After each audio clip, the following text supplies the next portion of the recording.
Well, thanks for joining us, everybody. We're recording this whole thing, and we'll be sending it out to chamber members, and of course, invite you anyone to share it out with other folks who might be interested. Appreciate you jumping on with us this afternoon on a nice toasty November afternoon. My name is Charles Robison. I know a lot of you, but not everybody. I'm the Government Relations Director for the Montana Chamber of Commerce, and gearing up for the coming legislative session. A lot of people still say I'm the new Bridger, and that's quite a compliment. Appreciate the groundwork Bridger laid for us. So here today, we're going to be just jumping in to talk a little bit about the elections of 2022, what we saw, and what kind of conclusions we could draw from it. And then, of course, our mostly amateur, somewhat expert look ahead at the legislative session here with some other government relations professionals to share that.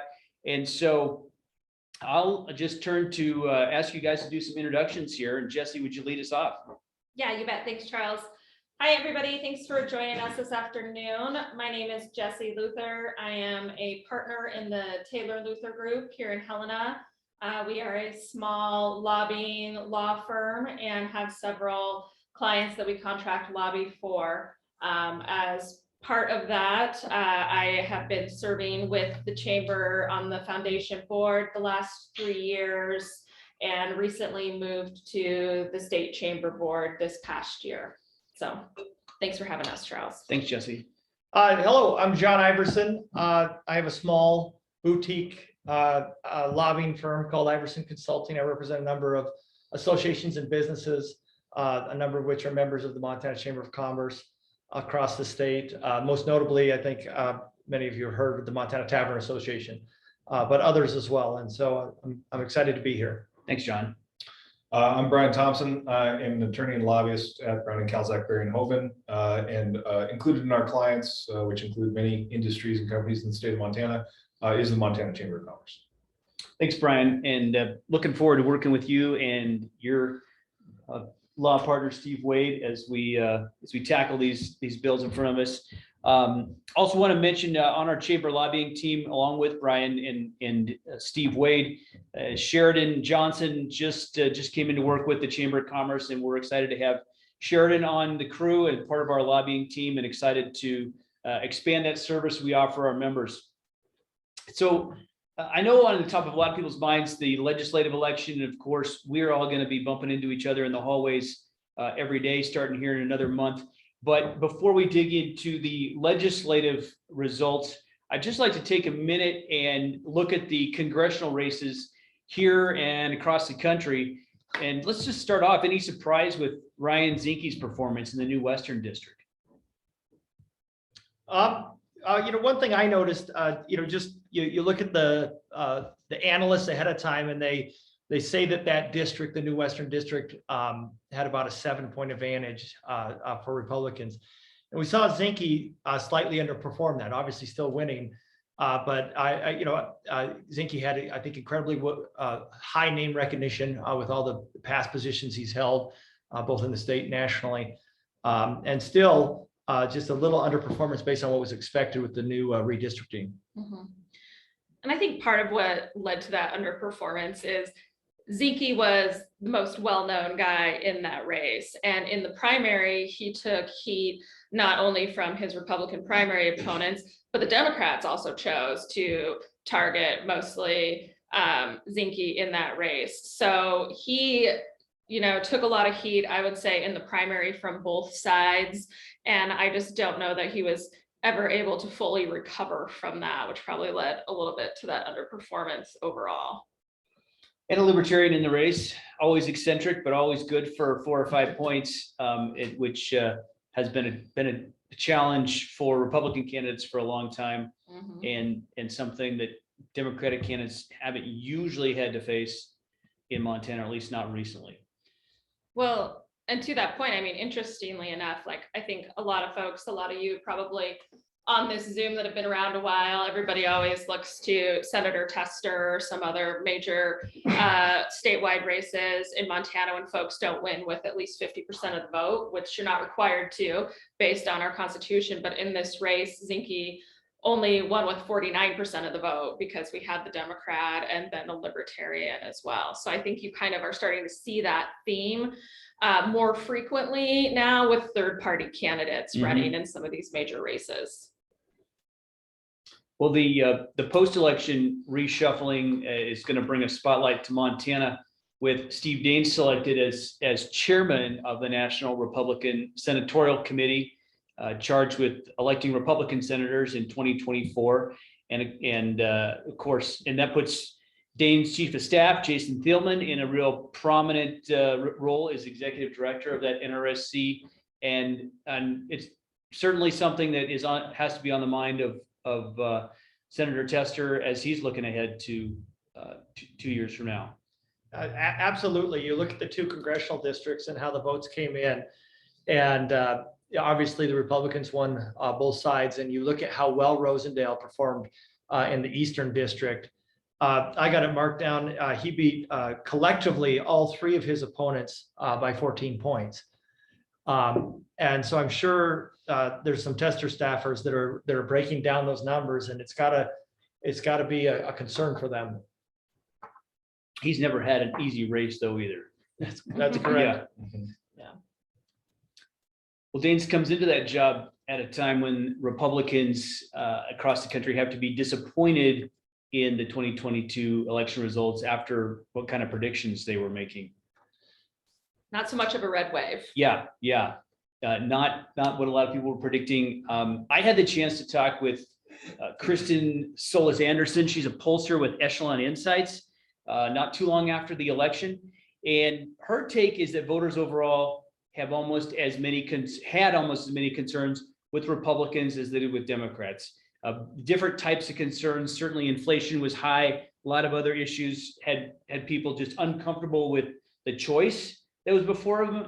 And her impression, her firm, their polling told them that people just kind of took a more of a status quo. We don't want to blow up what we got. We're not really excited about either choice. And so I think that speaks to both parties. How are they going to offer choices that the voters are really going to go for and want to take positively? I guess kind of along those lines, one thing that I thought was interesting nationally, if you look, well, I guess I thought 2 things were interesting nationally, is it took literal days after the election for them to be able to call control of the Senate and the US Congress. And that's with a lot of these states going to runoff elections, some of which still have yet to occur, going to ranked choice voting, some of these other options that just really extend the process. And also things are so contentious in the country right now, I think between the parties, that there were a lot of close races. I can't remember a time necessarily when it took up to a week after the election to find out who controlled the US Senate and US Congress. Yeah. So I think that that's a new trend that you're kind of seeing with elections and some of these different types of elections. I personally don't like it because I just like to know all the time. So I thought that was something that was somewhat interesting. I also thought it was interesting that you seemed to have this contingent of the election deniers on the Republican side that were running, and that was kind of their sole issue running. And I don't think that group necessarily gained the traction at the national level as far as winning races that they thought that they would. So I think that was probably somewhat surprising to some of those folks, at least based on what you were hearing in the lead up to the election. I'll second that, Jesse. As a political nerd, I would always stay up late at night watching those results come in, and now you need to go to bed, get your rest, and wake up early in the morning, and hope they're, luckily with the internet now, we're checking it. First thing I do when I wake up, I'm checking those results instead of staying up late and watching them. Even this year, we had some close races in Montana that went down to the not the recount, but what are we? The provisional. The provisionals. Yeah. Including one of our new freshmen who's no stranger to the Capitol, but John Fitzpatrick, what was that, about 45 votes there in Anaconda? I think he ended up winning by about 60 after the provisionals. Okay, But yeah. yeah, it was a really close race. And for the first time in I don't know how long, Anaconda is completely represented by By Republicans Republicans. now. Crazy. Yeah. I found that race really interesting. Another one that turned on the provisional ballots was actually my hometown country, Glacier County. That seat was held by incumbent Marvin Weatherwax, and as the results came in and once they were finalized without provisionals, he actually was shown as losing by 10 votes, and there was a likely recount there, and the Republican had won that seat. But then once the provisional votes came in, I think Representative Weatherwax ended up winning re-election by 25 votes or something like that. So still very, very close, but outside the margin for recount. Yeah, kind of along those same lines, there was another reservation district, I believe on the Crow Reservation, where the Democrat did lose. If you look at the numbers, the turnout on the reservations was substantially low. It was even lower than historic numbers. Yeah. Paul Well, Green. Yeah, Paul Green was the winner. I think that's a really good point, Brian, and maybe we should have started there, but I think voter turnout, that's something that I'm always interested in looking at in Montana. And the general election this cycle, voter turnout was right at about 60%. Whereas if you looked at last cycle when we were in COVID and had the mail ballots, voter turnout was at an all-time high of over 76%.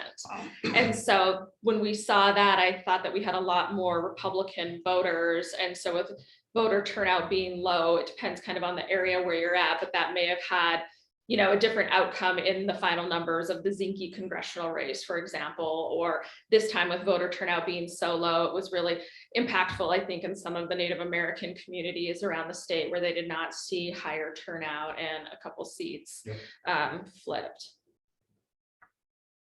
Well, and then if you look at the numbers statewide, of course, the Republicans picked up seats in the legislature, but then the Republican Party had this effort to really back Jim Brown in the Supreme Court race. And that just didn't seem to go very far. Yeah, you know, that's something I was interested in. You know, you look at how Republicans did across, you know, much of the state, and you think about the value of that R behind your name on that ballot. And clearly Republicans and the Republican Party made it clear, or as clear as they could, who they would like to see in that Supreme Court seat. But on the ballot, even though Republicans did so well on other places on the ballot, we saw Jim not hold up as well. And it makes me just wonder, you know, how important is that, the value of that brand, that R behind your name on the ballot? And I don't have a prediction, but it's something that causes me to wonder. And I think that's something we're going to see legislatively proposed during the coming 23 legislative session. I think that that's going to be another effort to try to allow partisan judicial races. Yeah. So that maybe in the future we can know a little bit more about how that brand works.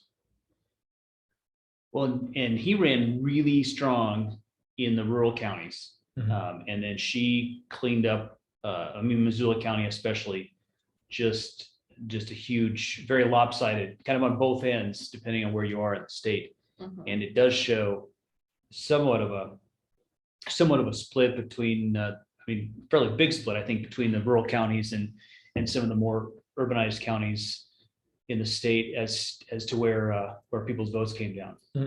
Well, another thing interesting about that race too, and we're just seeing it more and more, the sheer amount of money that's coming into these races. And I don't have the exact numbers on it, but I'm sure it broke all records. And we're seeing that on legislative races as well. A number of these tight races where the amount of money coming is just, it's incredible. Yeah, probably it was really high, millions. Yeah. Tens of millions, probably.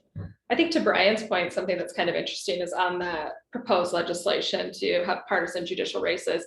I think that the testimony around that will be very interesting because there, I think, is a good argument to be made that you don't want your judge to be partisan. You don't want your judge to be political because trained as a lawyer, you always want to think like you go into a courtroom and the arbiter of the outcome of your case, which could be significant both personally or for your business monetarily, you want to think that person is completely impartial. And judges are held to a high ethical standard, which they do uphold. So I think it's really interesting. It will be interesting to hear the conversation around that legislation on whether this is a step we want to take our judiciary to, partisan elections or not. So I think that will be just an interesting exercise for the political nerds, as John called us, watching the arguments around that legislation.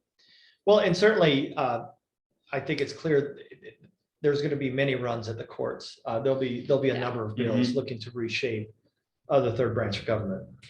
Yeah, well, including very likely discussion about having straight up governor appointments of the justices, and interesting to see how that could play out. The last governor got a lot of appointments and had a number of retirements, and but that would certainly change the makeup of the court over time with the current governor anyway.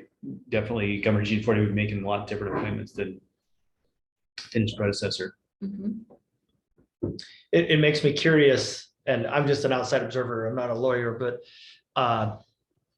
it seems like it was quite often you'd have judges retire before the end of their term. Yeah. And so let's say a governor that perhaps saw the world the same way they did could then select their replacement. Perhaps they got to be a party to that conversations behind the scenes as well.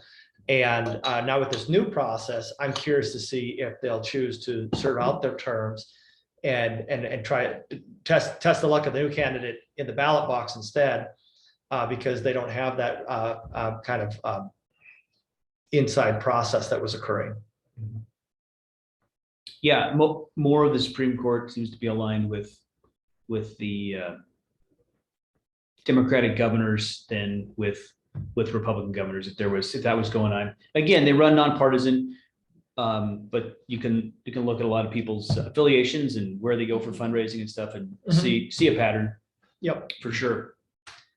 Well, to jump to a different race, the Public Service Commission, which has been in the news a lot less lately, I think, and many people credit Jim Brown with that as a public service commissioner. But that PSC race between John Repke and Annie Bukacek follow the trend we've been seeing in these PSC races, where the Republicans seem to, they just have seem to have a lock on that commission right now.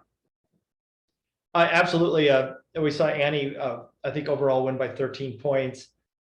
Something I did just for the fun of it, I was looking to see how she did in each county. And something I found interesting, I think of Lake County and Flathead County as being some of the more conservative areas of Montana. But I saw she did even 9 points better in Teton County. Now, of course, that's a small population county. But I think being from the Flathead, she had such strong name recognition there. But as you get further away from the Flathead, probably less name recognition, but still performed very strong outside of her home area as well. Yeah. Which again could be attributable to the R or the D that's behind your name on the ballot. Yeah. I think in this particular environment. Looking forward to the legislature.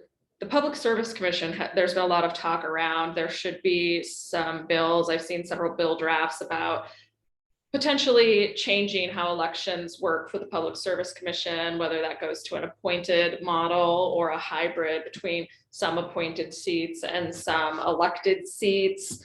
I think folks are kind of outcrying a little bit that there should be individuals that at least have some minimum requirements or knowledge on utilities and energy and the things that the PSC regulates as they run for that office versus any individual. So I think that will be another one of those interesting legislative discussions this time around to see the outcome of that.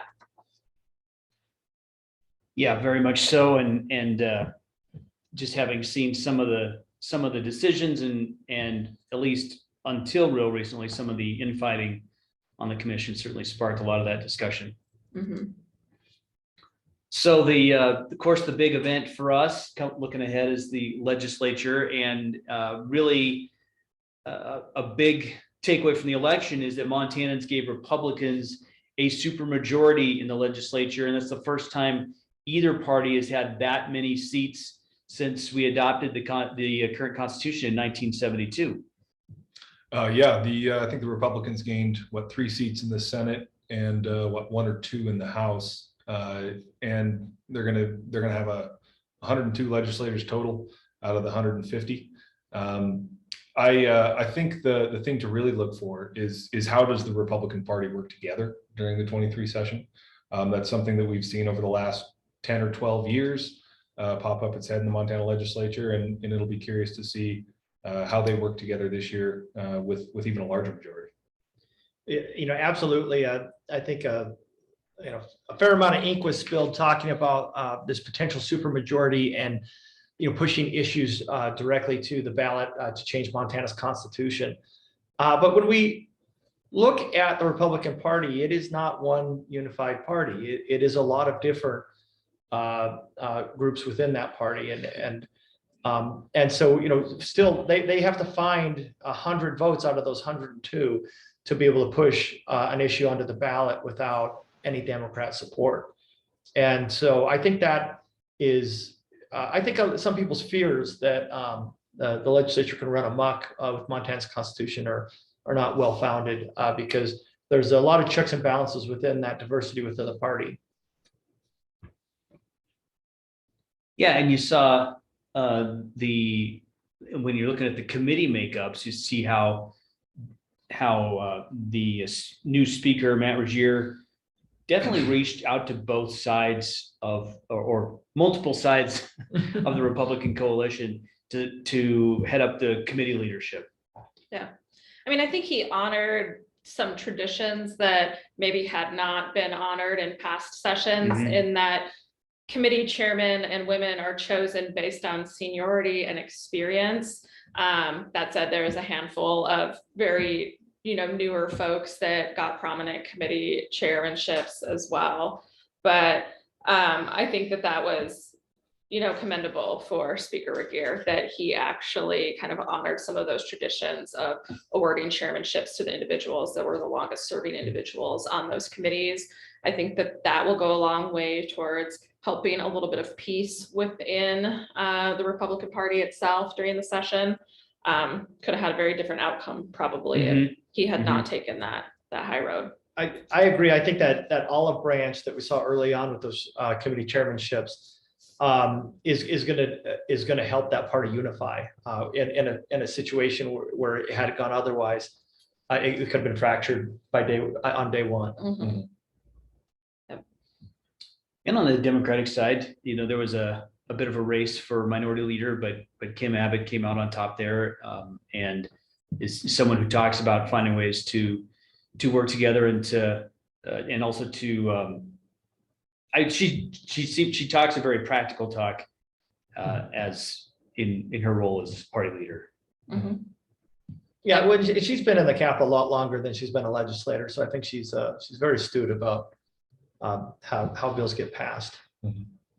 Yeah, I think she does a good job of managing.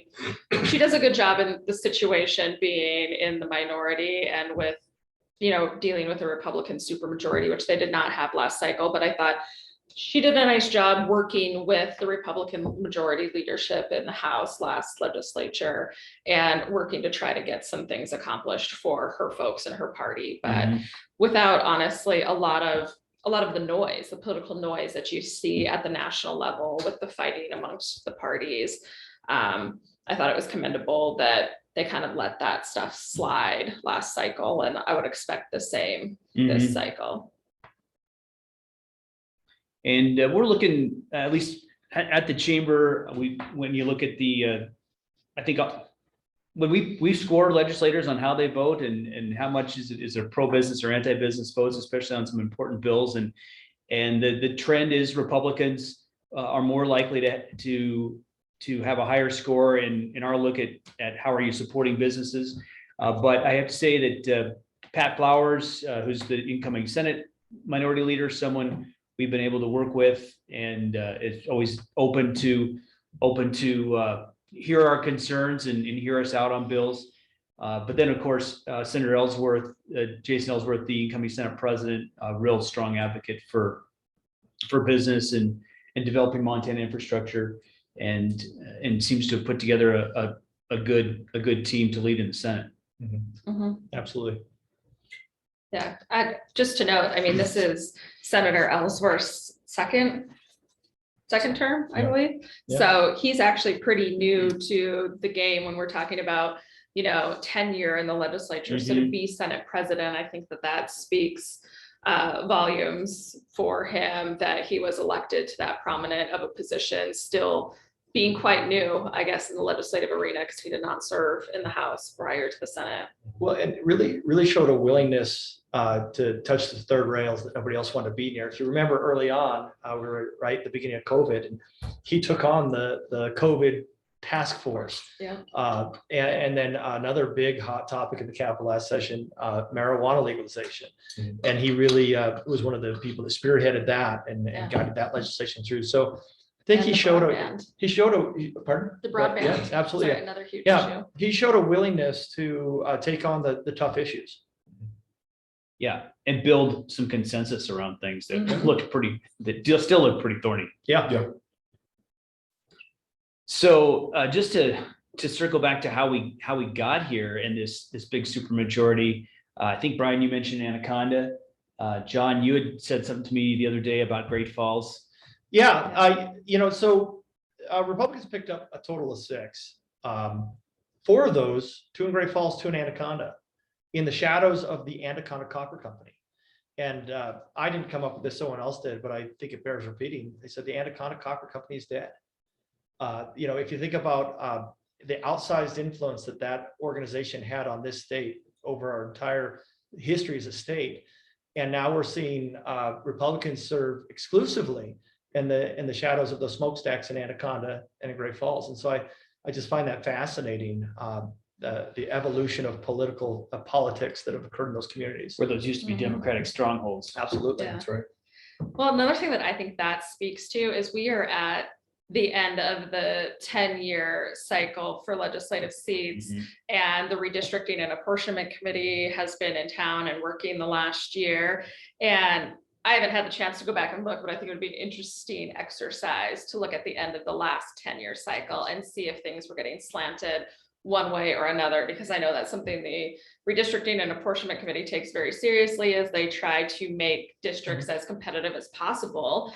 And I think probably all of us around this table and a lot of folks online can speak to the fact that there has been no competition, especially in legislative races in the general election. I mean, you could count on one hand the number of seats in the legislature that I would call competitive this time.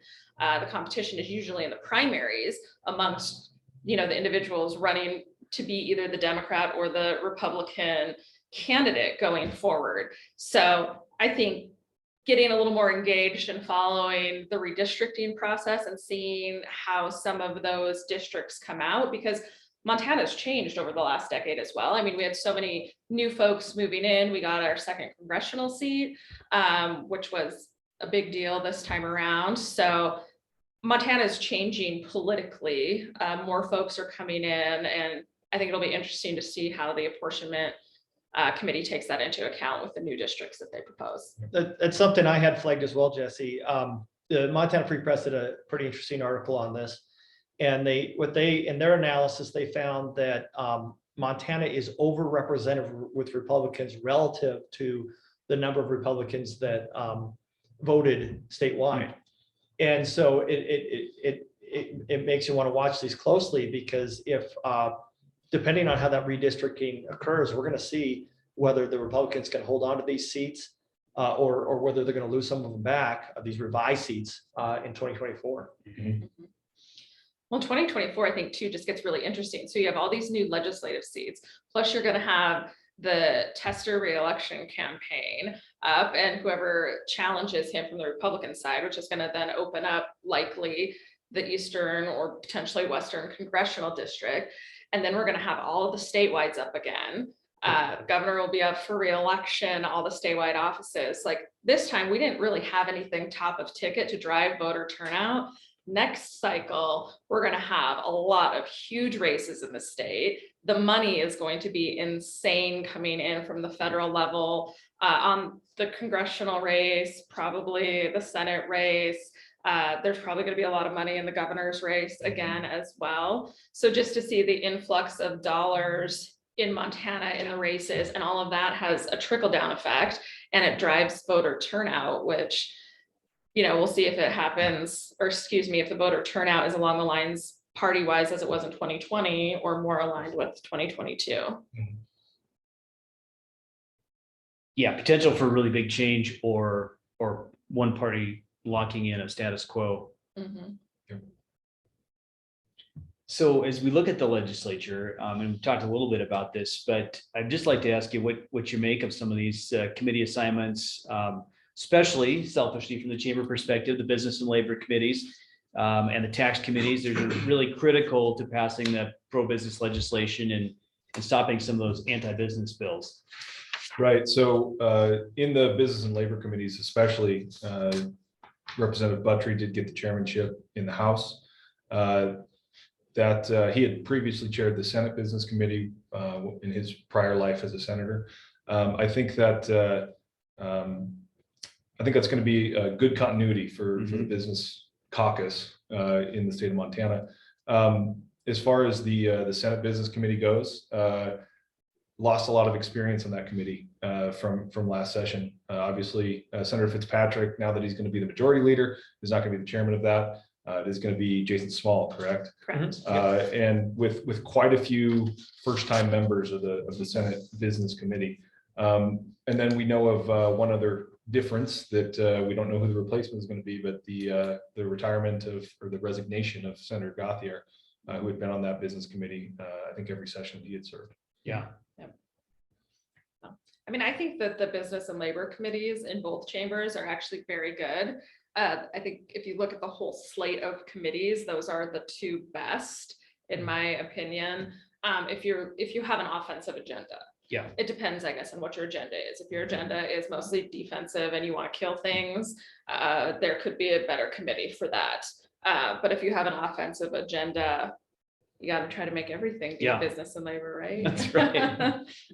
Well, and for the chamber, we're really looking at we are focused on tort reform and along with a few other really important business priorities. And so looking at these committees as a place where we can go in, make our case on some issues that affect business insurance rates, that affect really basic principles of how you operate, and can you be really aggressively and active forward-looking your business, or are you always trying to block new regulations and block frivolous lawsuits? So yeah, looking at that, at business and labor as a place where we hope to be able to have some really good bills introduced that make Montana a better place to do business, an easier place to do business, and so the makeup there looks really positive for us. But I did think it was interesting to see, again, going back to Speaker Regier and what strikes me as a real even-handed approach, naming Casey Knudsen as chairman of House Rules, the representative who ran against him for, a pretty spirited race for speaker. And, at least it looks like these two are able to shake hands and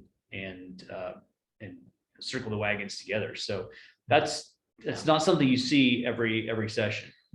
No, I think that's accurate. And I mean, I gave Speaker Regier some props for the way he was handling things, and I'll give Representative Knudsen props as well for handling his loss like a true statesman. Yeah.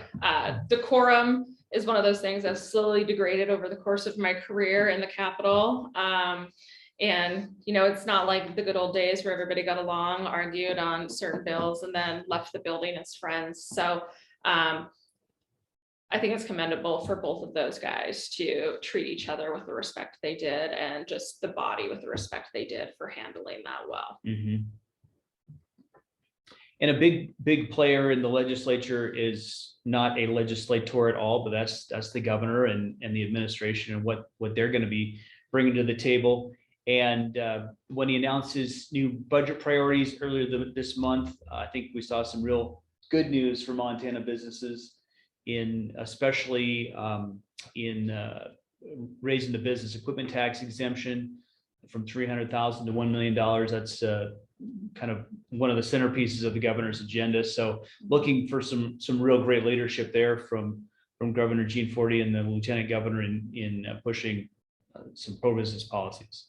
Well, and that issue in particular, I mean, the Republicans have been chipping away at that business equipment tax for some time. I was an intern in the '99 session, and that was a big priority at that time as well. I recall was trying to get this business equipment tax under control to get us more aligned with states around us. Well, and his proposal for addressing some of the housing shortage in Montana seems pretty unique. And of course, our chamber CEO, Todd O'Hare, was on the governor's housing task force. And I think this concept came out of their work, but to make an infrastructure fund available for communities to use to support extending water and sewer lines and that necessary infrastructure that helps make building new housing more affordable. I think they came at this budget, a number of these key points from a good perspective, and it was really to let individual citizens act in a more of a free market. So instead of taking that money and building additional low-income housing, what they're trying to do is increase supply, because supply and demand, if they can increase supply, we can expect prices to stabilize and housing to become affordable. We saw it also, if you think about it, on the child care tax credit, the child tax credit. Some discussions I had, there was discussion about funding child care centers and kind of making direct grants. But what they did instead is they decided, let's put that money in the pocket of parents. Some parents may choose this child care center or that child care center. Some may choose that with the child care credit, perhaps one parent could cut back at work or stay home with the children. And so I think you're seeing the governor's worldview there of instead of having the government choose the answer for you, they're trying to give the Montanans the tools so they can make their own choice. And so I thought that was well done on their part. Yeah, I mean, I thought the proposed budget that came out from the governor was very thoughtful as well. I mean, we have over $2 billion in surplus, which is more money than I have ever seen in my career. I've seen crazy sessions where we're fighting over 300 million surplus, not over 2 billion surplus. And so I think that they were trying to really be thoughtful. You see in his budget that he's paying down a lot of state debt, which is something that always plays big with Republicans. He's, giving it back to the people via property tax relief, instead of, when I first started, I always joked about like the $400 snowblower check that you get back. But rather than just giving citizens checks as under the give it back category, you're doing it in a more permanent way where you're seeing property tax relief, which has been a major issue for Montanans. And I think that they're doing some smart things, potentially creating some new types of trusts or ways to ensure that a lot of this one-time only money will continue to be used and be viable for years to come, because we're never going to see this kind of money in state government ever again, most likely. So I think them being thoughtful about it and trying to, sock some of it away, save it for a rainy day, put it into these trusts or other income earning vehicles to ensure long-term viability of some of the dollars is very smart. Yeah, debt 3 and 23. If we think about that, what it really is, it's a buy down of future tax obligations. Yeah. And so they're really not just spending it all today or sending it all back, but I think they're setting Montana up for a prosperous future as well. Yeah, and I think they're addressing a lot of the things that we historically just haven't had the money to pay for either.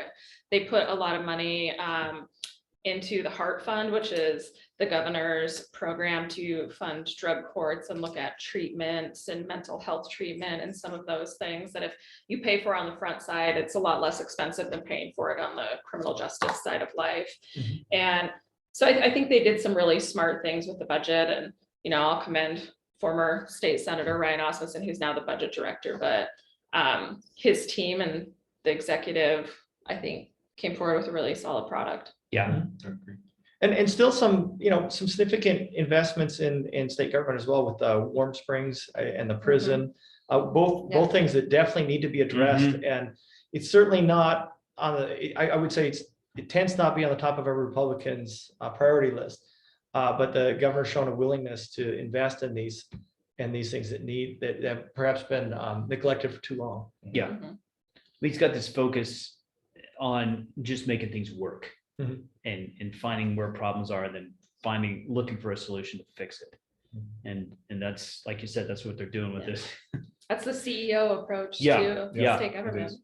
So a question on this, do you think the governor's budget will get through the Montana House unscathed? You know, governor's a Republican, the House is dominated by Republicans. But it seems as though maybe some of those Republicans in the House are a little more conservative than the governor. So do they pick apart the governor's budget, or is the governor able to keep his budget largely intact? I think that's an excellent question that we're going to have to find out. But I think one indication would be, you know, if you recall the previous summer, there was an effort to call a special session to give a bunch of the money back outright, and far more, I believe, than what the governor's budget proposes for housing rebates, for homeowner rebates, and for some income tax relief. So that'll be interesting to see what the Montana House of Representatives does. Mhm. I mean, I think that it's fair. The legislature is also an elected body, so it's their right to put their fingerprints on things as well. I feel like the governor's budget is a very good starting point, but you know they're going to put their fingerprints on it. I don't know if that equates to a decimation of the budget and a brand new one. I think we'll have to see. I think that's a good question to Brian's point. Well, and people get to play with the numbers because, you know, the governor is conservative, but yet this budget increases 4.5% per year over the 2-year budget period. And so some people will call that a significant increase, but when we look at inflation, it's an increase that is below the rate of inflation. And so in that sense, it's a very conservative budget. And so I'm sure we're going to have people singing from very different sheets of music about whether this is a significant expansion in government because of the growth of the budget, or even a contraction in government because inflation is outpacing the growth of the budget. Yeah. Well, and the fact that he's putting significant chunks of the money into long-term infrastructure type projects, whether it's Warm Springs, the prison, the housing infrastructure type projects. It's a way you can spend money one time and get long-term dividends from it, paying down debts without creating a lot of new programs. There's certainly some of the, you know, new stuff in here, but it really proposing ways to spend this money without creating large obligations on the next legislature.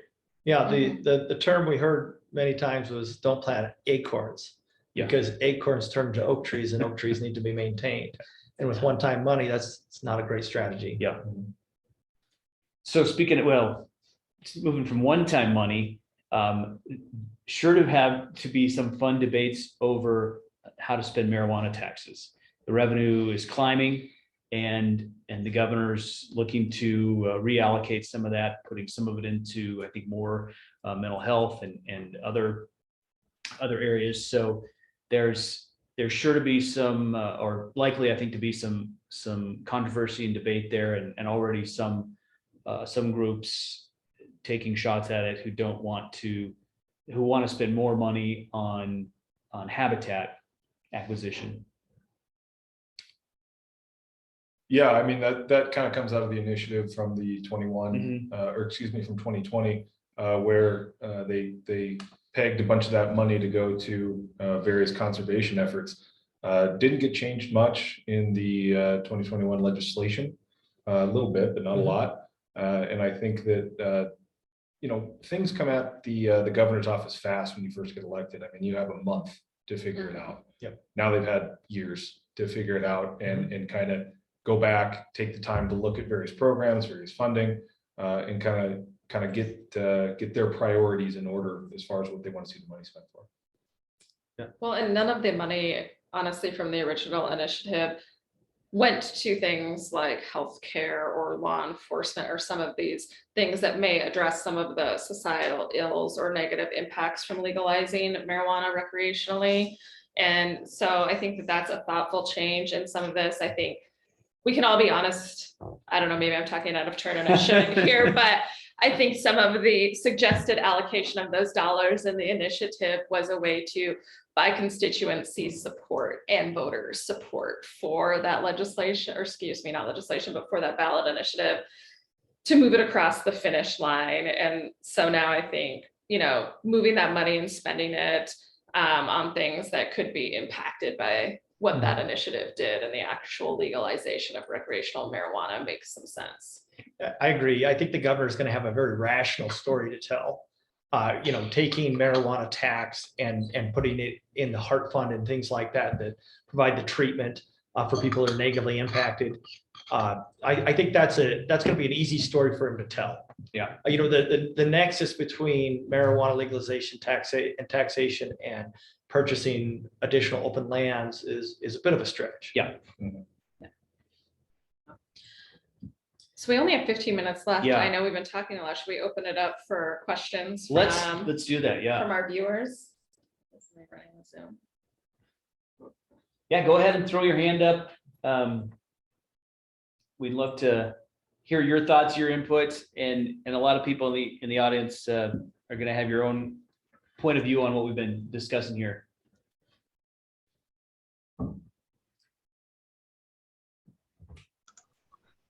Hey, Charles, I'll jump in real quick. Thanks for a great webinar. All-star crew here. I wish I had thought of this when I was in your shoes, Charles. So this is just awesome, and I hope you keep doing it. Now, who are you? Fair enough. Yeah.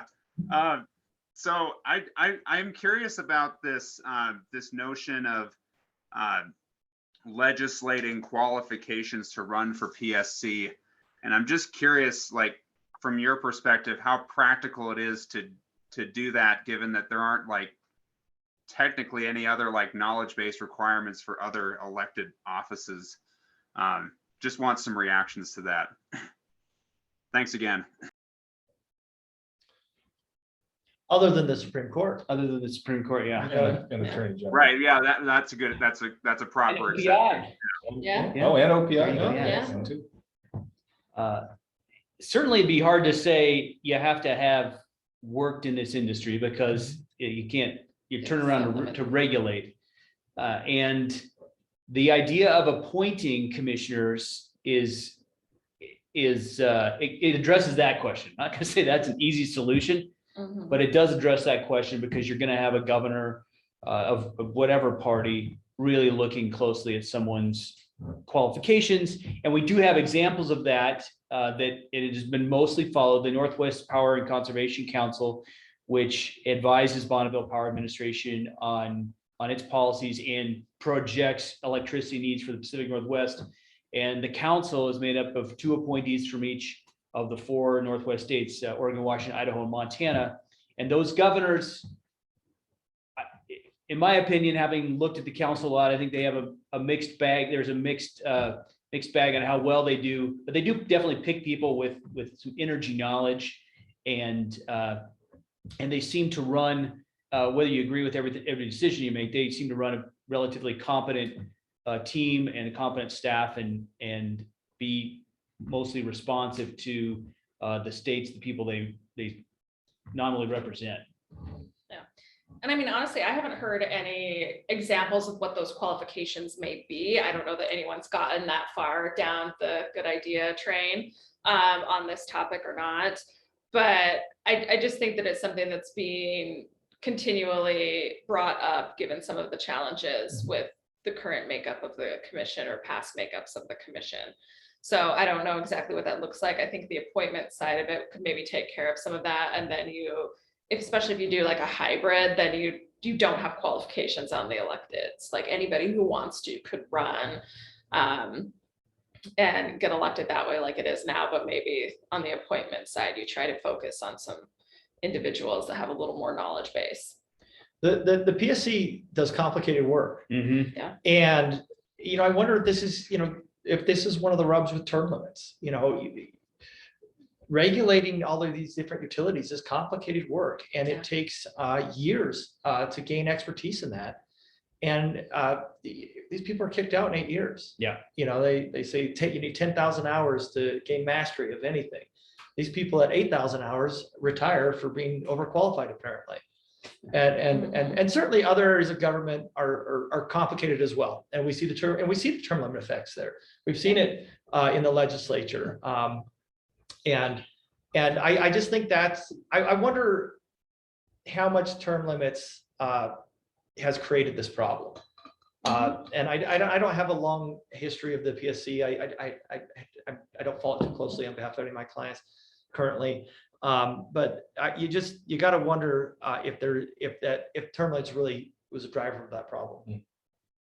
I'm sure it contributed to that. Yeah. I mean, one thing that I was going to say but forgot about when we were talking about the legislature is there are 31 freshmen entering the House, which is almost a third of the entire House of Representatives. So freshmen having never served ever before. I mean, you get some of the crossover back and forth between the chambers. There's usually a lot more crossover from the House into the Senate.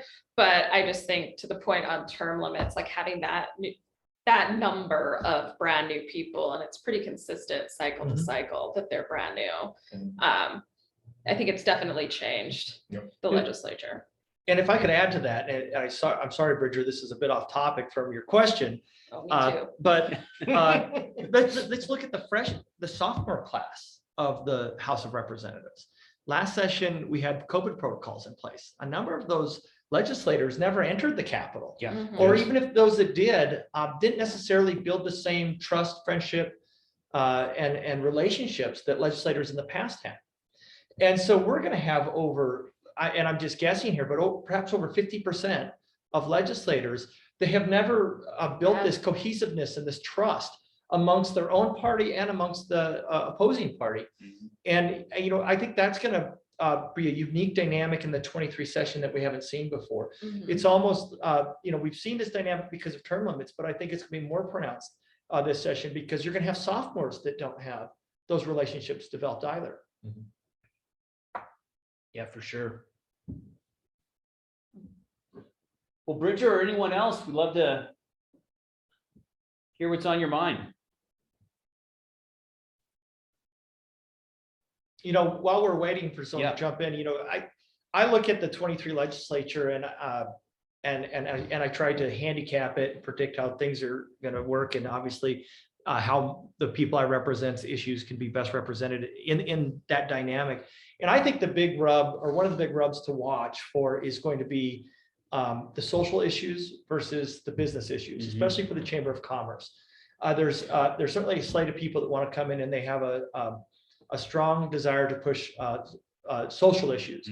And when I look at the people I represent, I think the people that are members of the chamber, we really want to see a focus and take this opportunity to really address some important business issues. And so that rub between those two different factions and how they work together and get along, I think is going to be a key thing that I'm watching in 2023. I agree. Yeah, John. Or in the even more fun scenario of when the social issues start to weave into the business issues. Yes. I won't say anything else there, but that's just fun. No, and I mean, I think it will. I mean, if you look at a lot of the members of the chamber, they're nationally based organizations. I have clients, I know Brian has clients that are nationally based organizations, and these social issues bleed into the business issues from the employment side of life. And it's employers trying to be responsive to their employees and keep their workforce, because as we all know on this call, workforce is a major issue of concern for the business community, and trying to keep the folks you have working for you. Because people get very upset, rightfully so, over some of these social issues and the different stances. And I think that it's something that the business community has to tread very lightly on.